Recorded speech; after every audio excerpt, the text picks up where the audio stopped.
Matuto at maliw. Mag-subscribe sa Learning Express 101 dahil dito marami kang mapupulot na kaalaman.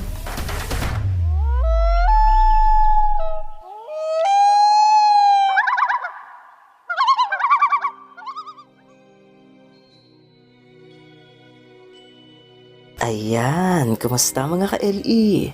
At welcome sa ating channel, ang Learning Express 101. Mga ka-LE, na-miss ko kayo. Pasensya na kung medyo matagal tayong nawala. Nagbabalik naman tayo ngayon para sa isa na namang panibagong video. Pag-uusapan natin ngayon ang panganib na dala ng mga asteroids at aalamin din natin kung ano ang ginagawa ng mga scientist upang maging handa tayo sa mga higanting batong ito. Ngayon mga ka-LE, kung handa ka na sa ating mga pag-uusapan ngayon, kumuha ka na ng turon at kape. Umupo at mag-relax dahil pag-uusapan na natin ang panganib na dala ng mga asteroids.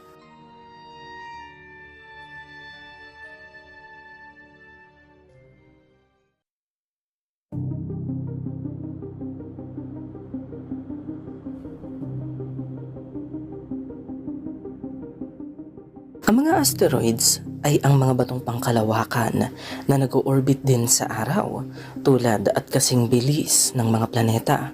Ang mga ito ay ang mga batong naiwan o natira noong nagsisimula palang mabuo ang ating solar system.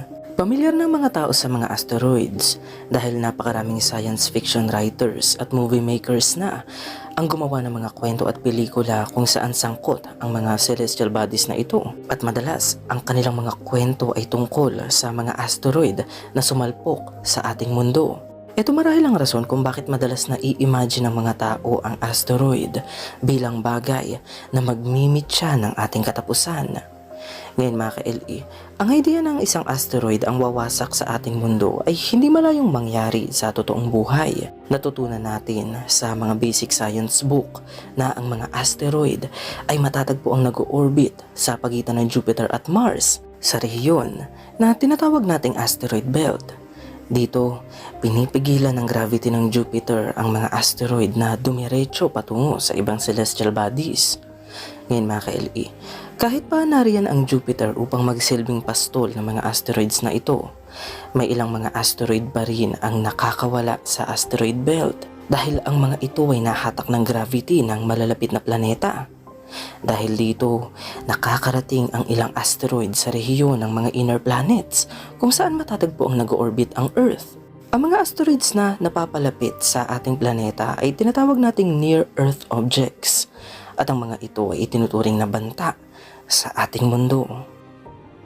Ngayon mga ka-LE, ang mga near-Earth objects na ito ay maiging binabantayan at pinag-aaralan ng mga scientist. Pero dahil hindi stable ang kanilang orbit, hirap ang mga scientist na hulaan kung kailan lalapit, didikit o tatama sa Earth ang mga asteroids na ito. Noong 2004 nga mga ka-LE, nadiskubre ng mga scientist ang isang asteroid na patungo sa direksyon ng Earth. Ang asteroid na ito ay kanilang pinangalan ng Apophis mula sa Egyptian god na si Apophis, ang Diyos ng kaguluhan. Ngayon mga ka-LE, base sa mga unang kalkulasyon ng mga scientist, malaki ang tsansa na si Apophis ay tatama sa ating mundo sa April 13, 2029. Ito ay lumikha ng matinding pangamba kaya patuloy pang pinag-aralan ng mga scientist ang orbit ni asteroid Apophis at kanilang napag-alaman na may mali sa kanilang naunang kalkulasyon. Ang asteroid na ito ay hindi tatama sa Earth sa taong 2029 pero maaari pa rin itong mangyari sa mga susunod pang taon.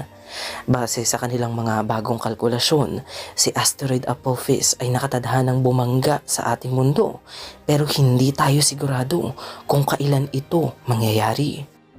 Ngayon mga ka-LE, ayon sa mga scientist, si Apophis ay lalapit sa Earth sa mga taong 2029, 2036 at 2068 at posibleng sa mga taong ito tumama si Apophis sa ating mundo. Patuloy pang pinag-aaralan ng mga scientist si Apophis dahil sinusubukan nilang makaimbento ng paraan kung paano tayo magiging handa bago ito lumapit sa Earth. Pagdating ng taong 2029, si Apophis ay dadaan malapit sa ating mundo at ito naman pagkakataon ng mga scientist na mapag-aralan ang asteroid na ito ng malapitan. Magagawa nilang alamin ang laki, hugis at nilalaman ni asteroid Apophis dahil makakatulong ang mga datos na ito sa mga darating pang panahon. Ngayon mga ka-LE, para magkaroon kayo ng idea kung gaano kalaki si asteroid Apophis, heto ang kanyang size comparison sa Eiffel Tower at Empire State Building. Kung sakaling matuloy ang pagbangga ng asteroid na ito sa Earth sa mga taong 2029, 2036 at 2068, ito na magiging pinakamalaking celestial body na babagsak sa Earth sa kasaysayan ng tao. Ngayon mga ka-LE, ano bang mangyayari kung sakaling bumagsak sa ating mundo ang isang asteroid? Ang senaryo nito ay kilala rin bilang asteroid impact o impact event at ang kaganapang ito ay magdudulot ng pandaigdigang sakuna na posibleng tumapos sa ating sibilisasyon. Sa oras na mangyari ang asteroid impact, makakaramdam tayo ng malalakas na lindol sa lahat ng panig ng mundo kung saan halos lahat ng ating mga gusali ay guguho. Makakaranas tayo ng sunod-sunod na malalaking tsunami na lalamon sa mga coastal cities at mga mabababang bansa. Ang asteroid impact ay lilikha ng malakas na pagsabog at ito ay mag-iiwan ng malaking crater at makapal na alikabok sa ating atmosphere. Ngayon mga ka-LE, hindi pa dyan natatapos ang sakuna at hirap na kakaharapin ng sangkatauhan. Kung may mga tao mang makaligtas dito, kakaharapin naman nila ang paparating na taghirap at taggutom. Dahil sa asteroid impact, ang Earth ay mababalot ng makapal na alikabok at hindi makakapasok ang liwanag ng araw. Makakaranas ng malawakang taggutom ang mga tao dahil hindi uubra ang pagsasaka kung hindi sasapat ang sinag ng araw na makakarating sa lupa. Ang anyon lupa at dagat, ang ruta ng mga ilog, ang panahon at klima ay mabilis na magbabago at maswerte na ang sangkatauhan kung magawa nating sabayan ang mga pagbabagong ito. Ngayon mga ka-LE, alam ng mga eksperto na ang mga asteroid ay banta para sa buhay dito sa Earth. Alam rin natin ito dahil ang asteroid impact ay minsan ang nangyari sa ating mundo. Noong 65 million years ago, ang isang asteroid na kasing laki ng Mount Everest ay bumagsak sa Yucatan Peninsula sa Mexico at ito ay nagresulta sa mass extinction kung saan 75% ng species ng halaman at hayop ang naglaho sa mukha ng mundo at kabilang na dito ang lahat ng non-avian dinosaurs. Ngayon mga ka-LE, ang asteroid impact na tumapos sa paghahari ng mga dinosaurs ay nangyari ilang milyong taon nang nakararaan. Pero alam niyo ba na meron ding impact event na nangyari noong 1908? Maswerte lamang tayo dahil ang space rock na bumagsak noong mga panahong iyon ay hindi kasing laki ng tumapos sa mga dinosaurs. Noong June 30, 1908, isang maliit na asteroid ang sumabog sa himpapawid ng Tunguska sa Siberia, kung saan tinatayang aabot sa 80 milyon na puno ang nasunog at natumba sa kagubatan ng Siberia dahil sa lakas ng pagsabog. Ang pangyayaring ito ay itinuturing ng mga scientist bilang isang impact event kahit na wala silang natagpuan na impact crater dahil sa himpapawid sumabog ang asteroid. Ngayon mga ka-LE, naniniwala ang mga scientist na ang pagsabog na ito ay gawa ng isang iron space rock na kasing laki ng isang football stadium. At kung ang iron space rock na ito ay nakarating at sumabog sa lupa, posibleng niyanig na nito ang sibilisasyon ng tao. Isipin nyo ito mga ka-LE, ang asteroid na sumabog sa himpapawid ng Tunguska noong 1908 ay hindi nakarating sa lupa, pero grabe pa rin ang pinsala na nagawa nito sa paligid. Kaya imagine niyo na lang ang posibleng nangyari kung may mga taong naninirahan sa lugar kung saan ito nangyari.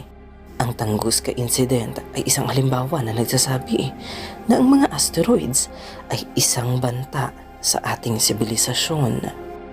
Ngayon mga ka-LE, kahit na nakakatakot itong isipin, mahalagang malaman na ang pagbagsak ng mga batong pangkalawakan sa Earth ay regular na nangyayari. Sa katunayan nga, napakaraming batong pangkalawakan ang bumabagsak sa Earth araw-araw. Pero dahil maliliit lamang ang mga bulalakaw na ito, ang mga ito ay nasusunog at nagiging abo dahil sa ating atmosphere. Kaya naman ang mga ito ay hindi na nakarating sa lupa.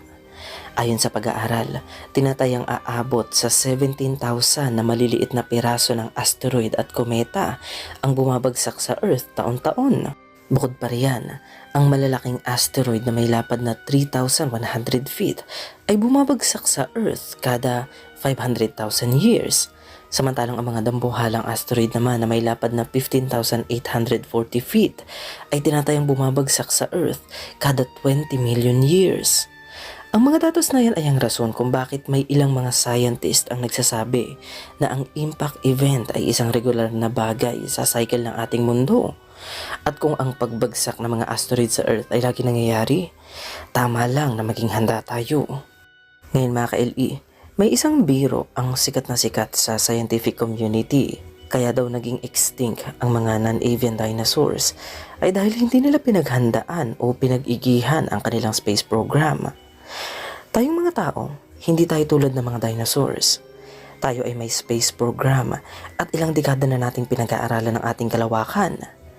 Kailangan nating pag-igihan ang ating mga space program dahil ito ang susi upang maging handa tayo at maprotektahan natin ang ating planeta sa mga external threats tulad ng mga asteroids.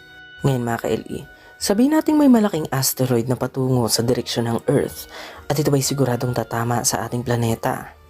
Anong mga bagay kaya ang maaari nating gawin upang maprotektahan natin ang ating mundo sa tiyak na pagkawasak nito? Para malaman natin ang sagot sa tanong na yan, kailangan nating malaman kung ano-ano ba ang mga steps ng ating planetary defense. Number 1 ay ang detection, kung saan gumagamit ang mga astronomers ng mga sopistikadong telescope upang ma-detect o makita ang mga asteroids na posibleng tumama sa Earth. Dahil maliliit ang mga asteroids kumpara sa mga planeta, ang mga ito ay hindi agad nakikita sa ating telescope. Kaya naman gumagamit din ng infrared imaging tools ang mga astronomers para makita rin nila ang mga celestial bodies na nagtatago sa dilim. Pangalawa ay ang observation.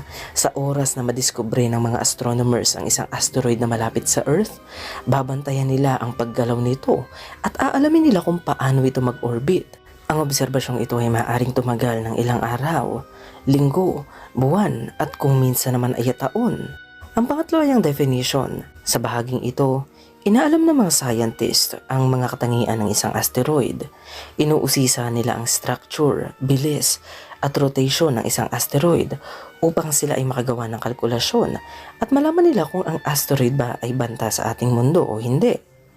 Pang-apat, pinag-aaralan din ng mga scientist kung paano babaguhin ang direksyong tinatahak ng asteroid kapag ito ay patungo sa direksyon ng ating mundo. Ang isa sa mga paraan na kanilang iniisip upang magawa ito ay ang lumikha ng isang dambuhalang spaceship na kayang gamitin ng gravity upang mabago ang takbo ng asteroid. Ang isa pang idea ay ang paggamit ng laser beam.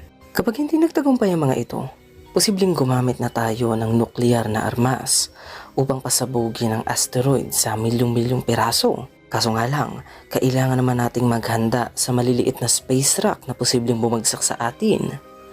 Panglima ay ang training at coordination. Kung meron mang asteroid na babagsak sa Earth, ito ay mangangailangan ng international disaster response.